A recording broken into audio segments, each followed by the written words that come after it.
मोर की ज्ञान की बातें जो भी सुन लेता है वह कभी गरीब नहीं रहता। प्रिय दर्शकों, आज मैं आपके लिए बड़े ही काम की जानकारी लेकर हाजिर हुआ हूं। इसीलिए मेरा आपसे निवेदन है कि इस वीडियो को आप पूरा जरूर सुनना। किसी जंगल में एक मोर मोरनी का जोड़ा रहता था। दोनों पति पत्नी एक दूसरे को बड़े दिलो जान से चाहते थे। मोर की जो पत्नी थी वो बड़े ही जिज्ञासु स्वभाव की थी। वह हर समय अपने पति से कुछ ना कुछ पूछती रहती थी। एक रात जब दोनों पति पत्नी गंगा किनारे एक वृक्ष की डाली के नीचे बैठे हुए थे तो मोर की पत्नी मोरनी अपने पति से कहती है कि हे स्वामी, आज मेरा मन बड़ा ही व्याकुल है। आज मुझे बहुत ही ज्यादा बेचैनी हो रही है। हे स्वामी, कुछ ऐसा उपाय करो जिससे मेरा मन कुछ हल्का हो जाए। प्रिय दर्शकों, जब मोर अपनी पत्नी की इन बातों को सुनता है तो मोर अपनी पत्नी से कहता है कि हे प्रिय, ऐसा क्या कारण है जिससे तुम्हारा मन इतना व्याकुल है? आखिर मुझे ऐसा क्या करना चाहिए जिससे तुम्हारी व्याकुलता दूर हो जाए? यह सुनकर के मोरनी कहती है कि कोई ऐसी कहानी सुनाओ जिसे सुनकर मेरे मन को शांति मिल जाए और कुछ ज्ञान प्राप्त हो। इस प्रकार से मोर अपनी पत्नी को कहानी सुनाने लग जाता है और अपनी पत्नी से कहता है कि हे प्रिय, मनुष्य कितना भी गरीब क्यों ना हो, इन 4 व्यक्ति को अपने साथ हमेशा रखना चाहिए। इनका कभी अपमान नहीं करना चाहिए। फिर मोरनी कहती हैं, हे स्वामी, वो कौन से 4 व्यक्ति हैं जिसे किसी भी मनुष्य को अपने साथ रखना चाहिए? मोर कहता है कि मोरनी, मैं तुम्हें यह बातें एक कहानी के माध्यम से बताऊंगा, इसलिए तुम इस कहानी को पूरा सुनना। तब मोरनी कहती है कि हे स्वामी, मैं आपकी इस कहानी को पूरे मन से सुनूंगी, कृपया आप कहानी सुनाइए। तब मोर अपनी कहानी शुरू करता है और कहता है कि एक गांव में एक वृद्ध महिला अपने 2 बेटों के साथ रहती थी। उसका पति पहले ही गुजर चुका था और उनके पास केवल 2 बेटे ही थे। इस प्रकार उनके परिवार में कुल 3 सदस्य थे। उनकी जमीन भी बहुत कम थी। वो अपने बेटों के साथ मिलकर उस छोटी सी जमीन पर काम करती थी। उसके बेटे बहुत मेहनती थे। उन तीनों का जीवन उस छोटी सी जमीन से चलता था। समय के साथ जब बेटे विवाह योग्य हो गए तो उस वृद्ध महिला ने उनकी शादी करवा दी। घर में 2 बहुएं आ गईं। कुछ समय तक सब कुछ अच्छा चल रहा था। घर में बहुत प्रेम था और सभी मिलजुल कर रहते थे। लेकिन जैसे जैसे समय बीतता गया, दोनों बहुओं में आपस में झगड़ा होना शुरू हो गया। कभी किसी बात को लेकर तो कभी किसी बात को लेकर। बड़ी बहू छोटी बहू से कहने लगती कि तुम ऐसा करती हो, वैसा करती हो, तो उन्होंने हमारे साथ ये कर दिया, उन्होंने वो कर दिया। इन्हीं बातों को लेकर के बड़ी बहू भी छोटी बहू से उल्टी सीधी बातें कहती रहती थी और लड़ाई होती रहती थी। एक दिन छोटी बहू को जब मौका लग जाता है तो वह बड़ी बहू से लड़ बैठी और कहती कि तूने घर का यह काम नहीं किया, वह काम नहीं किया। कभी कहती कि तू अपने हिस्से का काम कर, मैं अपने हिस्से का करूंगी। कभी कहती कि तू आराम से पड़ी रहती है और मैं पूरे दिन काम में लगी रहती हूं। इसी कारण से छोटी बहू का बड़ी बहू से झगड़ा होने लगता था। अब यह उनका रोज का काम हो चुका था। वह दोनों बहुएं हमेशा किसी न किसी बात पर आपस में झगड़ती रहती थी। अब तो वृद्ध महिला भी इन बहुओं के झगड़ों को देखकर काफी परेशान हो चुकी थी। उन्हें लगने लगा कि उनके बेटों की पत्नियां बहुत झगड़ा करती हैं। उन्होंने इस बारे में अपने बेटों से बात की। बेटों ने उन्हें समझाने की कोशिश की, पर इसका उन पर कोई असर नहीं हुआ। एक दिन उस वृद्ध महिला ने सोचा कि जब हम 3 लोग घर में रहते थे तो थोड़ी सी जगह में हमारा गुजारा हो जाता था, और अब हम 5 लोग हो गए हैं, इसलिए हमारा घरेलू खर्च पूरा नहीं हो पा रहा। शायद यही कारण है कि झगड़े हो रहे हैं। इसी वजह से वृद्ध महिला ने अपने दोनों बेटों से कहा, बेटा तुम लोग परदेश चले जाओ और कोई नौकरी ढूंढकर पैसे कमाओ ताकि धन लेकर आ सको और ये झगड़ा खत्म हो सके। क्योंकि जब घर में पैसा आएगा तो जरूरतें पूरी होने लगेंगी और आपसी लड़ाई रुक जाएगी। अक्सर कहा जाता है कि घर में लड़ाई झगड़े का एक ही कारण होता है, पैसे की कमी। जब व्यक्ति के पास पैसे नहीं होते हैं, उसकी रोजमर्रा की जरूरत पूरी नहीं होती, तो वो परेशान होने लगता है। दूसरा कारण, लड़ाई झगड़े का मूल कारण यह भी होता है, व्यक्ति जरूरत से ज्यादा यदि खाली बैठा रहे तो फिर उसके दिमाग में खुरापात ही आती है और फिर वो किसी से भी लड़ झगड़ कर ही शांत होता है। तीसरा कारण है, जब व्यक्ति ज्यादा चालाकी करता है, यानी व्यक्ति अपनी जिम्मेदारियों से भागता है, अपने हिस्से के काम से जी चुराता है, सिर्फ बैठकर खाने की इच्छा करता है, तो लाजमी है उस घर में लड़ाई झगड़ा तो होगा ही, चौथा कारण है जब व्यक्ति ईर्ष्या करता है, जब कोई दूसरे व्यक्ति को तरक्की करते हुए देखता है और खुद को आगे नहीं बढ़ा पाता है तो फिर उसे जलन होने लगती है और वैसी स्थिति में लड़ाई झगड़ा ही करता है और वो लोग अपना अधिकतर समय लड़ाई झगड़ा और चुगली में बिताता है। प्रिय दर्शकों, दोनों पुत्रों ने वृद्ध महिला की इच्छाओं का सम्मान किया। वृद्ध महिला से अनुमति लेकर और अपनी अपनी पत्नियों को यह समझाकर कि हमारे ना रहने पर वे हमारी मां का ध्यान रखेंगे, पैसा कमाने के लिए प्रदेश चले गए। प्रिय दर्शकों, उनकी दोनों बहुएं अभी भी देवरानी जेठानी में नहीं बनती थीं। एक दिन बड़ी बहू को वृद्ध महिला ने समझाया कि तुम बड़ी हो और वो तुमसे छोटी, तुम्हारे पति प्रदेश में धन कमा रहे हैं और तुम दोनों यहां आपस में झगड़ा कर रही हो, ये उचित नहीं है। वो तुमसे छोटी है, इसलिए उसकी छोटी मोटी गलतियों को सहन करना सीखो। कहा जाता है कि क्षमता धीरज रखना बड़ों को शोभा देती है। अगर छोटी गलती कर दे तो उसे क्षमा करो और समझाओ, क्योंकि तुम बड़ी हो और जो बड़े होते हैं वे सदैव सम्मान के पात्र होते हैं।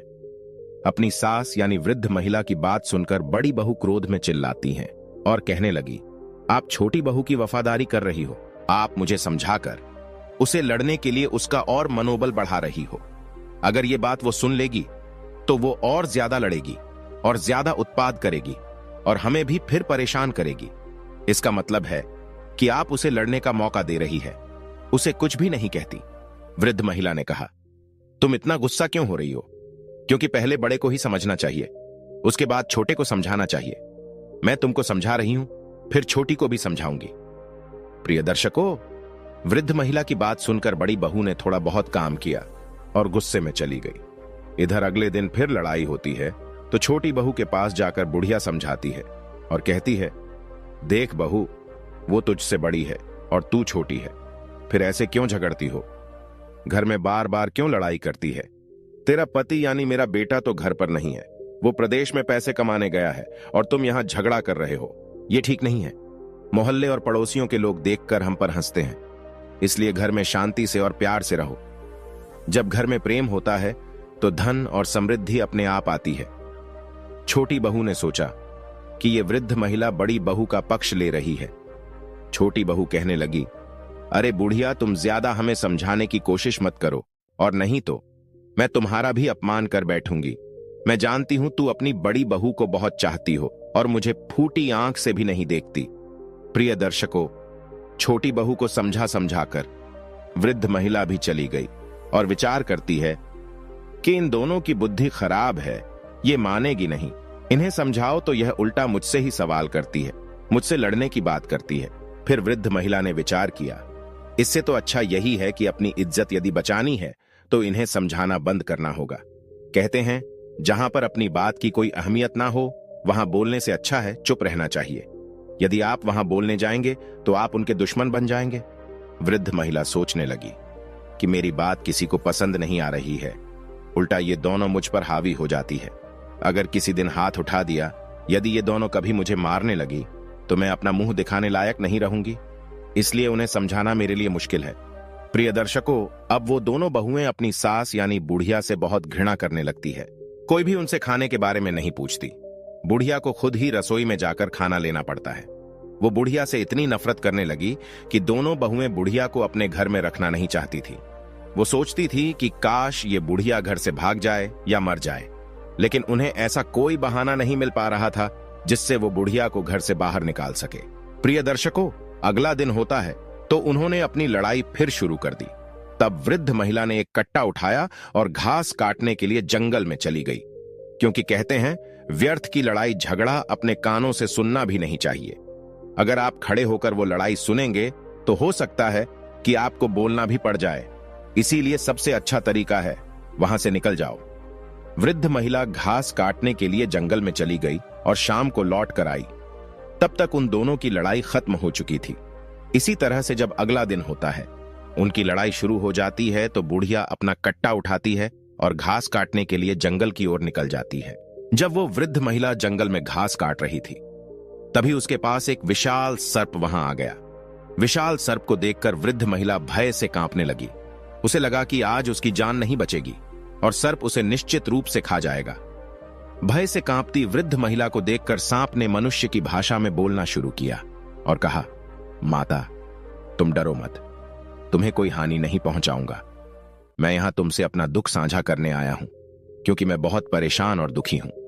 सर्प के मनुष्य की भाषा में बोलने पर वृद्ध महिला के दिल को कुछ शांति मिली।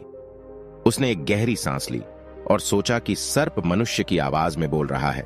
फिर वृद्ध महिला ने पूछा कि हे नाग देवता, बताइए आपको क्या परेशानी है। तब नाग कहने लगा, हे माता, कई दिनों से मैं भूखा हूं, मुझे खाने के लिए कुछ नहीं मिल रहा है। यदि आप मुझे कुछ खाने को दे दो तो मेरे प्राण बच जाएंगे। मैं बिल्कुल मरने की कगार पर पहुंच चुका हूं, क्योंकि मैं जिस आश्रम पर रहता था उस आश्रम के जो ऋषि थे अब उनका देहांत हो चुका है। वो एक गाय पालते थे, उस गाय का दूध मुझे पिलाते थे और स्वयं भी पीते थे। उसी से मैं जीवित था। लेकिन हमारा पालन करने वाले, मुझको दूध पिलाने वाले हमारे जो ऋषि थे वो अब इस दुनिया को छोड़कर चले गए। यदि आप मेरे लिए कहीं से भी दूध ला सके तो ये आपकी बड़ी कृपा होगी। हमारी जान को बचा लीजिए, और यदि थोड़ा दूध मिल जाए तो हमें पिला दीजिए।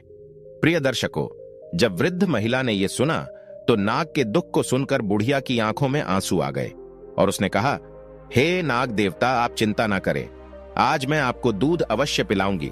आप यहीं पर रुको, मैं आपके लिए दूध लेकर आती हूं।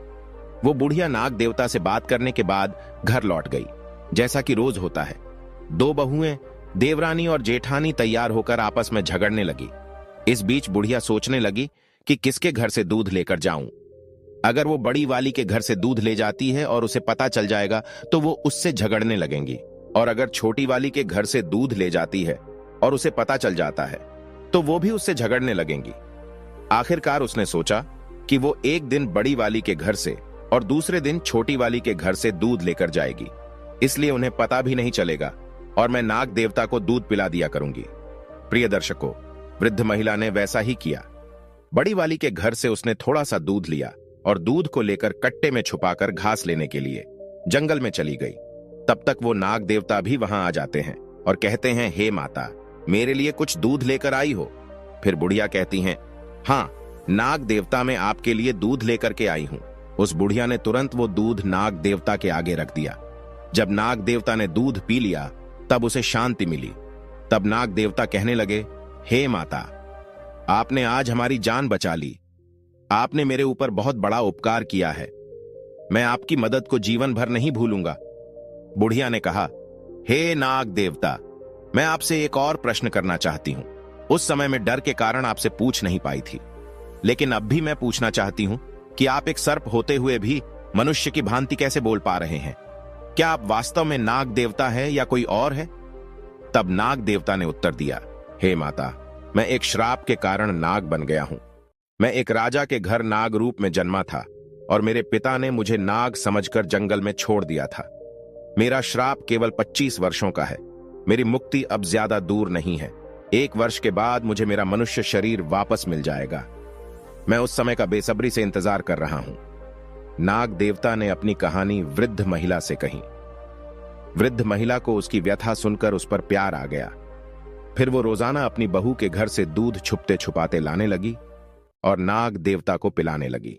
कभी वो दूध बड़ी बहू के घर से लाती तो कभी छोटी बहू के घर से। इस प्रकार वो नियमित रूप से नाग को दूध पिलाने लगी। नाग देवता भी हर रोज उस स्थान पर आता और वृद्ध महिला के हाथों से दूध पीकर बहुत खुश होते। नाग को ऐसा लगता जैसे उन्हें अपनी असली मां मिल गई हो। फिर एक दिन क्या हुआ कि बहू ने देखा कि उनका दूध रोजाना कम हो रहा है। उन दोनों बहुओं ने आपस में चर्चा की और एक दूसरे से कहा कि कोई हमारा दूध चुरा लेता है। हमारा दूध कैसे कम हो जाता है? हर तीसरे दिन हमारा दूध कम हो जाता है। बड़ी बहू ने भी कहा कि हमारा भी हर तीसरे दिन दूध कम हो जाता है। हमारे दूध को कोई चुरा लेता है, लेकिन दूध चुराने के लिए हमारे घर में कौन आएगा? फिर उन्होंने विचार किया कि केवल बुढ़िया ही रसोई के अंदर जाती है और तो कोई जाता नहीं। फिर हमारे दूध को भला कौन चुरा सकता है? पड़ोसी हमारे घर में आते नहीं हैं। तब छोटी वाली ने कहा, दीदी, तुम्हारा चोर और मेरा चोर एक ही है। चलिए हम उसे छुप कर देखते हैं। फिर दोनों ने योजना बनाई और छुप कर देखने लगी। इधर अगला दिन होता है तो वृद्ध महिला रोज की तरह बड़ी वाली के घर में जाती है और रसोई में घुस जाती है। वे दोनों छुप कर देख रही थी। वृद्ध महिला ने बड़ी वाली के घर से दूध लिया और कट्टे में छुपाया और घास कटाने के बहाने जंगल को चली गई। इधर बुढ़िया को दूध ले जाते उन दोनों ने देख लिया। तब छोटी वाली ने कहा कि चलिए देखते हैं, ये बुढ़िया दूध लेकर जंगल में कहाँ जाती है और किसे पिलाती है, खुद पीती है या किसी और को पिलाती है। वृद्ध महिला जंगल में चली जा रही थी। उसके पीछे पीछे दोनों बहुएं गुप्त रूप से उसे देखने के लिए आगे बढ़ती जा रही थी। वृद्ध महिला उस स्थान पर पहुंची जहां वह प्रतिदिन घास काटा करती थी और जहां वह नाग को अक्सर दूध पिलाया करती थी। इस बीच दोनों बहुएं दूर से छुपकर देख रही थीं कि बुढ़िया के पास एक विशाल और भयानक सर्प आया और बुढ़िया उसे दूध पिलाने लगी। सर्प दूध पीने लगा। जब बहू ने देखा कि बुढ़िया उस खतरनाक सर्प को दूध पिला रही है, और वो सर्प तो बहुत ही बड़ा था, ऐसा सर्प उन्होंने कभी नहीं देखा था। सर्प को दूध पीते देखकर वे दोनों घबरा गए। डर के मारे उनके पैरों तले जमीन खिसक गई। उन्होंने कहा, लगता है ये सर्प कोई दैत्य है और ये बुढ़िया भी कोई चुड़ैल लगती है, बल्कि हमारी सासू मां लगती नहीं है। कहीं ऐसा ना हो कि ये बुढ़िया हमें और हमारे बच्चों को भी खा जाए। हम आज इसे घर में नहीं घुसने देंगे। प्रिय दर्शकों, उन दोनों को बहाना मिल चुका था। ऐसा निर्णय लेने के बाद वे दोनों बहुएं अपने घर चली आई। इधर बुढ़िया नाग देवता को दूध पिलाती है और घास लेकर अपने घर की ओर चल देती है। और घर पर पहुंची तो देखा कि घर का द्वार बंद था और दोनों बहुएं जो थीं डंडा लेकर भीतर खड़ी हुई थी। घर जाकर बुढ़िया ने कुंडी खटखटाई तो दोनों बहुओं ने दरवाजा खोला।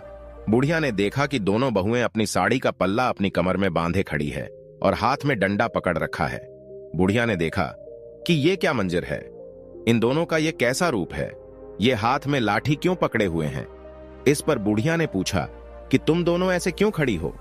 तो दोनों ने एक साथ जवाब दिया, अरे बुढ़िया, तू तो एक चुड़ैल है, एक दिन तू हमें खा जाएगी, हमारे बच्चों को भी मार डालेगी। बुढ़िया ने कहा, अरे बहू, क्या तुम पागल हो गई हो, मैं तुम्हारी सास हूं, कोई डायन नहीं जो तुम्हारे बच्चों को खा जाऊंगी। अरे तुम्हारे बच्चे तो मेरे पोता पोती हैं, जो मुझे मेरे बेटों से भी ज्यादा प्यारे हैं, और तुम ऐसी क्या बातें कर रही हो। तब वो दोनों बहुएं कहने लगी, अरे बुढ़िया, हमें पागल मत बनाओ, हमने तुम्हें देख लिया है, तू एक खतरनाक सर्प को दूध पिलाती हो, हमारे घर से चोरी करके दूध ले जाती हो और उस सर्प को पिलाती हो। वो सर्प कोई राक्षस है और तू उसके साथ में कोई चुड़ैल या डायन है, और अब हम तेरा विश्वास बिल्कुल नहीं करेंगे।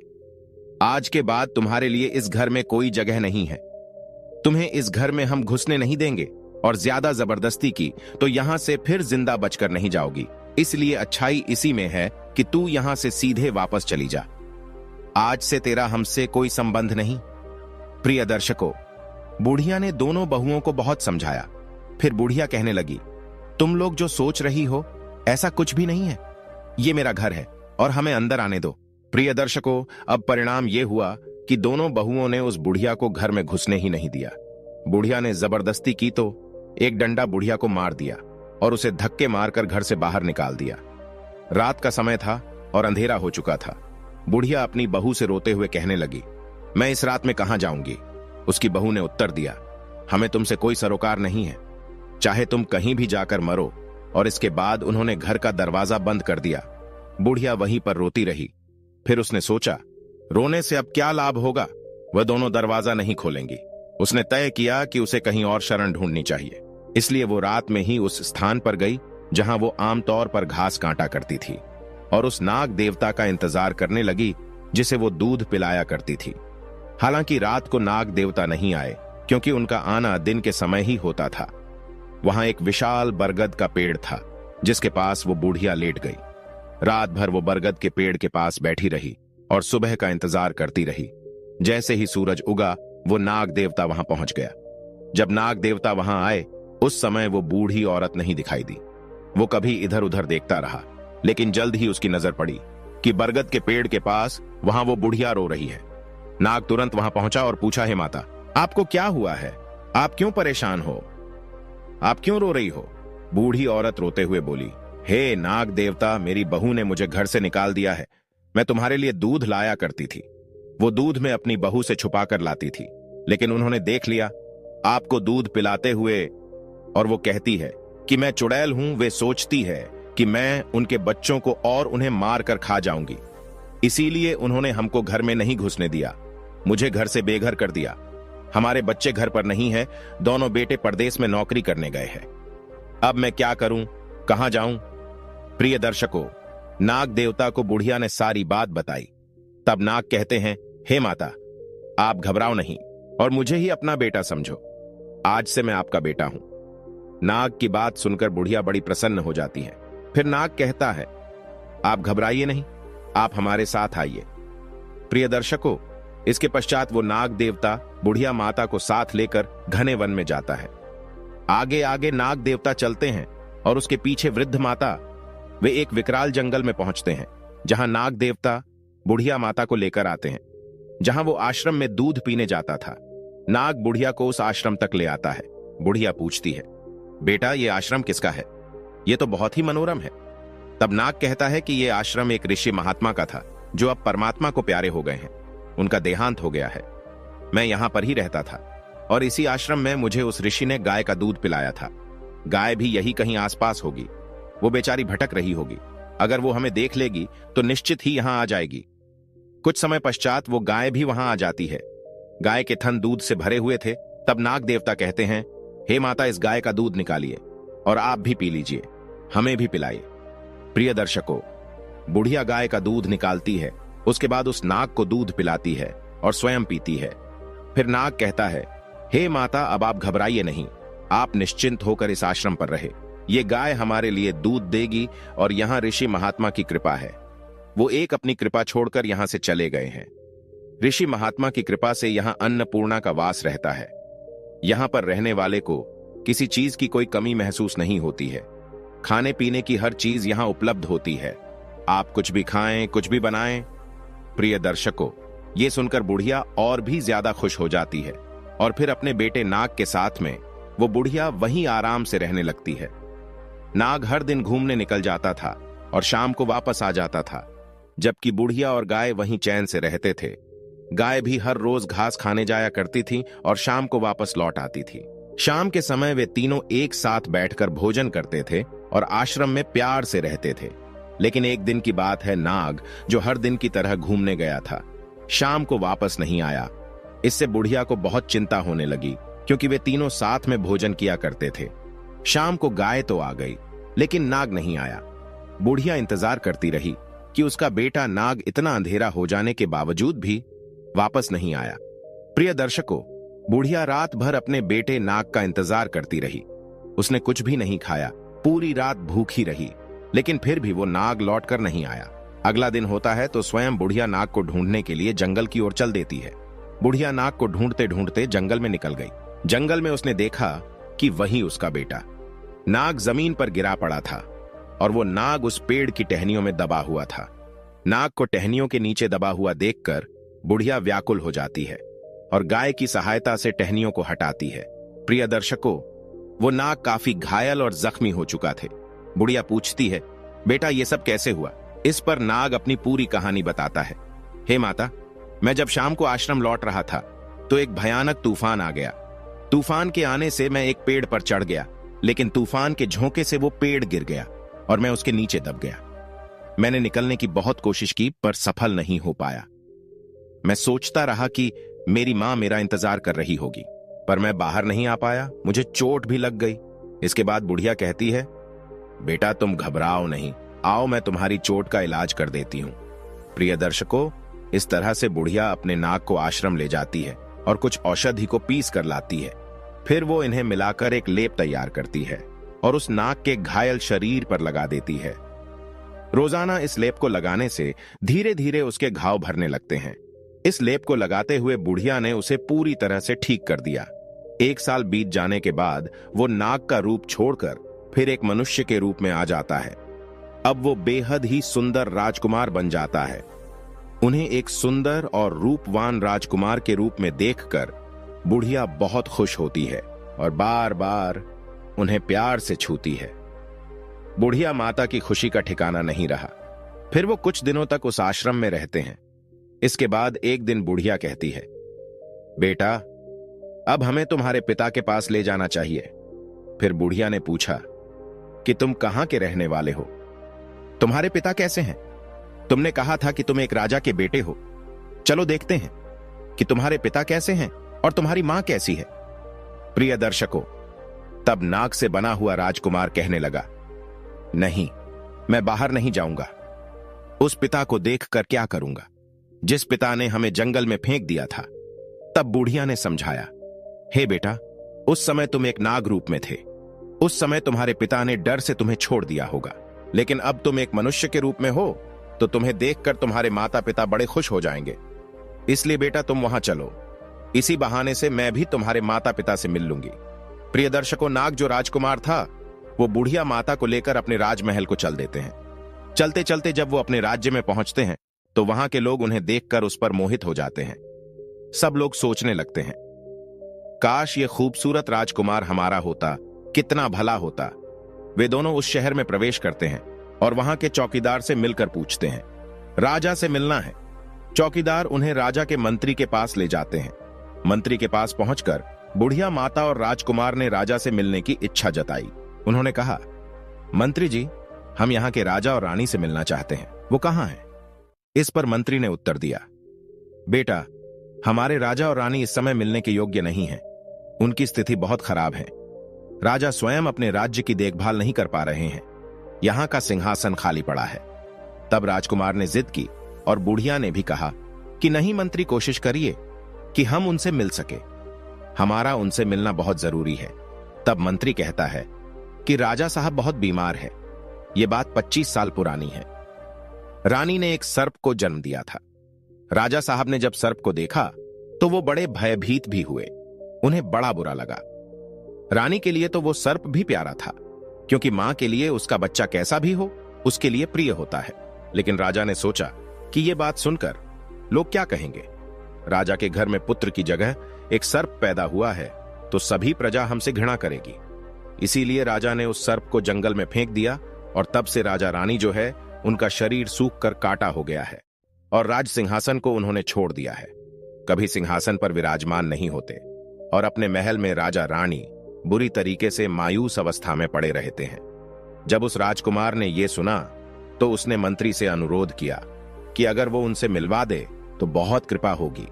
तो प्रिय दर्शकों, मंत्री उस राजकुमार, उस बुढ़िया माता को राजा और रानी के पास ले जाता है, जहां उस लड़के के माता पिता निराशा में लेटे हुए थे। महल में लेटे लेटे उनका शरीर गल गया था और वो सदा चिंता में डूबे रहते थे। प्रिय दर्शकों, फिर राजकुमार उस बुढ़िया के साथ राजा और रानी के पास जाता है और उनके पैर छूता है।